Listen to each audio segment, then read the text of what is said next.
বাংলাদেশ পাকিস্তান 2 ম্যাচের টেস্ট সিরিজে আছে অনেকগুলো আপডেট। এর আগে কখনোই বাংলাদেশ পাকিস্তানে গিয়ে তাদের বিপক্ষে কোনো টেস্ট জিততে পারেনি।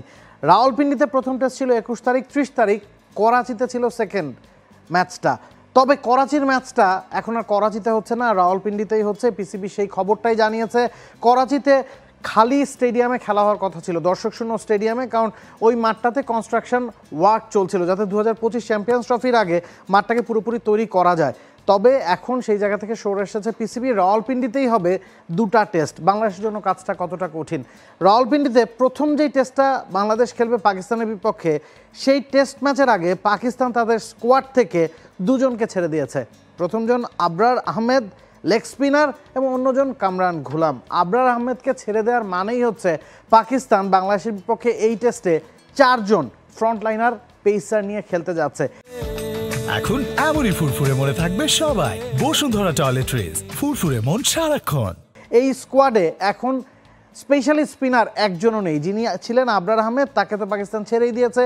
পাকিস্তান শাহিনসের হয়ে বাংলাদেশ এর বিপক্ষে খেলবেন আবরার আহমেদ এবং কামরান গুলাম। বেঞ্চ গরম না করে তারা যাতে ম্যাচের মধ্যে থাকেন, সে কারণেই এই দুজনকে ছেড়ে দেওয়া হয়েছে।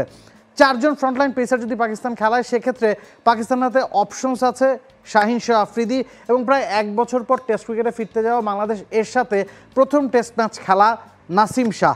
এছাড়াও মীর হামজা আছেন, খুরম শাহজাদ আছেন। তো সব মিলিয়ে এই 4 জনই হয়তো বাংলাদেশের বিপক্ষে প্রথম টেস্টটা খেলতে যাচ্ছেন এবং মোটামুটি গ্রিন উইকেটে খেলা হবে, এটা প্রায় নিশ্চিত। এই তথ্যটাই বলছে, আবরারকে ছেড়ে দেওয়ার কথাটাই বলছে যে গ্রিন উইকেটে বাংলাদেশের চ্যালেঞ্জটা অনেক বেশি হতে যাচ্ছে। উপমহাদেশীয় কন্ডিশনে আমরা সাধারণত স্পিনিং ট্র্যাকে খেলে থাকি, যেহেতু পাকিস্তানে খেলা, যদি আপনি ভেবে থাকেন স্পিনিং উইকেটে খেলা হবে, সেটা কিন্তু একেবারেই ভুল ভাবনা।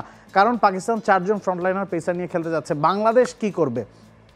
বাংলাদেশের অপশনস কি কি আছে? তাসকিন আহমেদ প্রথম টেস্টে নিশ্চিতভাবেই খেলতে পারছেন না, তিনি এখনও টেস্ট খেলার মতো পুরোপুরি ফিট না। দ্বিতীয় টেস্ট খেলার জন্যই বাংলাদেশ যে 5 জন পেসারকে নিয়ে গেছে, তার মধ্যে তাসকিনও একজন। তবে তাসকিন প্রথম টেস্টটায় খেলছেন না। সেক্ষেত্রে নাহিদ রানা, হাসান মাহমুদ, তাদের উপরে কিন্তু নির্ভর করতে হবে টিম বাংলাদেশকে। এছাড়া খালেদ আছেন বাংলাদেশ দলে। স্পিনিং ডিপার্টমেন্টে সাকিব আল হাসান যদি খেলেন, অলরাউন্ডার কোটাতে তিনি হয়তো খেলবেন। আরেকজন স্পিনার বাংলাদেশ খেলাবে, সেক্ষেত্রে তাইজুল না মেহেদি মিরাজ, সেই প্রশ্নটার উত্তর কিন্তু বাংলাদেশকে খুঁজতে হবে। এখন পাকিস্তানের মতো বাংলাদেশ হয়তো 4 জন পেসার নিয়ে খেলাবে না, বাংলাদেশ হয়তো 3 জন পেসারকেই খেলাবে। তবে পাকিস্তান যেই কাজটা করছে সেটা কিন্তু হরহামেশা আমরা উপমহাদেশে কখনোই আসলে দেখিনি। প্রায় 29-30 বছরের মধ্যে পাকিস্তানের দ্বিতীয়বারের মতো কোনো স্পিনার ছাড়া টেস্ট ম্যাচ খেলতে নামছে।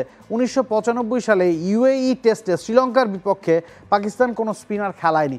2019-এর ডিসেম্বরে এই রাওয়ালপিন্ডিতেই প্রায় 10 বছর পর যখন পাকিস্তানের টেস্ট ক্রিকেট ফিরেছে, তখন ওই ম্যাচটাতে পাকিস্তান কোনো স্পিনার খেলায়নি। শ্রীলঙ্কার বিপক্ষে ওই ম্যাচটাতেও পাকিস্তান শুধুমাত্র পেসারদের নিয়ে দল সাজিয়েছে। আজহার আলী তখন ক্যাপ্টেন ছিলেন এবং ইয়াসির শাহর ফর্ম যেহেতু পড়তির দিকে ছিল, সে কারণেই পাকিস্তান ফ্রন্টলাইন পেসারদের নিয়েই খেলেছে। এখন পাকিস্তান এই কাজটা কেন করছে? আবরার আহমেদ একজন লেগ স্পিনার, ওয়ানডে বা টি20 ফরম্যাটে তিনি যতটা কার্যকরী, টেস্ট ক্রিকেটে এখনও নিজেকে তেমন একটা প্রমাণ করতে পারেননি। সে কারণেই হয়তো তাকে পাকিস্তান শাহিনসে খেলতে পাঠানো হয়েছে। এছাড়া সাজিদ খান বা নমান আলী, তাদেরকে যে সুযোগ পাকিস্তান দিয়েছিল, তারা কেউই কিন্তু খুব বেশি সুবিধা করতে পারেনি।